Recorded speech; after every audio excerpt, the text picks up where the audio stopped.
Pour moi, frère, ce n'est pas comme à des hommes spirituels que j'ai pu vous parler, mais comme à des hommes charnels, comme à des enfants en Christ. Je vous ai donné du lait, non de la nourriture solide, car vous ne pouviez la supporter, et vous ne pouvez pas même à présent, parce que vous êtes encore charnel. Corinthiens 3, 1, 12. Si nous voulons comprendre les paroles de l'apôtre, il nous faut tout d'abord savoir exactement en quoi consiste cet état de chrétien charnel. En premier lieu, un chrétien charnel est celui qui reste perpétuellement comme un enfant. Voici une personne qui est convertie depuis de longues années. Elle devrait avoir atteint l'âge adulte depuis longtemps, mais elle reste semblable à un bébé. L'apôtre dit, je vous ai donné du lait, non de la nourriture solide, car vous ne pouviez la supporter. Un bébé, c'est délicieux. Il n'y a rien de plus ravissant qu'un petit bébé de 6 mois avec ses joues vermeilles, son visage souriant, ses petits pieds qui gigotent et ses petites mains qui s'agitent.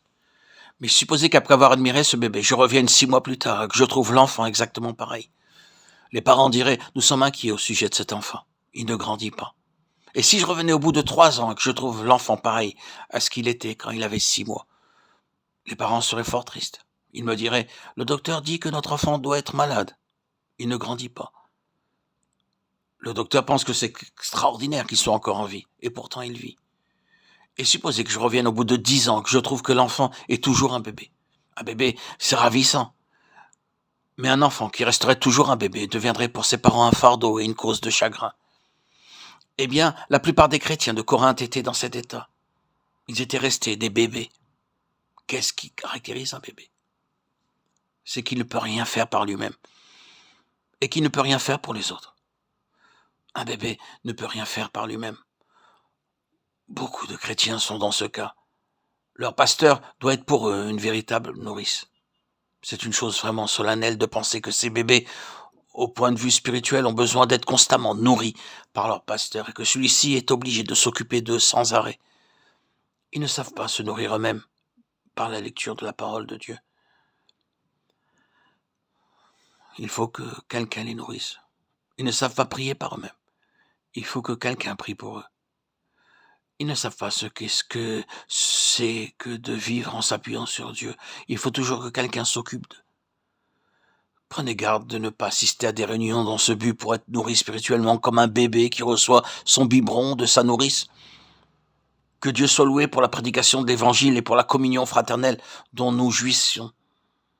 Mais ne soyons pas comme des bébés. Vous savez que lorsqu'il y a un bébé dans une maison, il faut que quelqu'un s'occupe de lui. Très souvent, la maman ne peut pas sortir à cause du bébé. Ou bien, c'est la nourrice qui doit s'en occuper. Mais il faut toujours quelqu'un pour s'occuper du bébé. On ne peut pas le laisser seul. Il y a des chrétiens qui sont comme des bébés. Il faut que le pasteur s'occupe d'eux continuellement. Ils ont toujours besoin d'être aidés, assistés. Au lieu de devenir des hommes forts, ces chrétiens restent des bébés. Ils ne peuvent rien faire par eux-mêmes. Et ils ne peuvent pas non plus aider les autres. C'est exactement ce que nous voyons dans l'Épître aux Hébreux. Nous y lisons ceci. Vous, en effet, qui depuis longtemps devriez être des maîtres, vous avez encore besoin qu'on vous enseigne les premiers rudiments des oracles de Dieu. Vous en êtes venus à avoir besoin de lait, non d'une nourriture solide. Hébreux 5, 12. Qu'une personne nouvellement convertie soit au point de vue spirituel comme un bébé de quelques mois, qu'elle ne sache pas encore ce qu'est le péché, et qu'elle n'ait pas encore obtenu la victoire sur le péché. Cela n'a rien de surprenant. Mais si année après année, cette personne reste dans le même état, et qu'elle continue à être vaincue par le péché, c'est tout à fait anormal. Rien ne peut empêcher un enfant de grandir, sauf une grave maladie.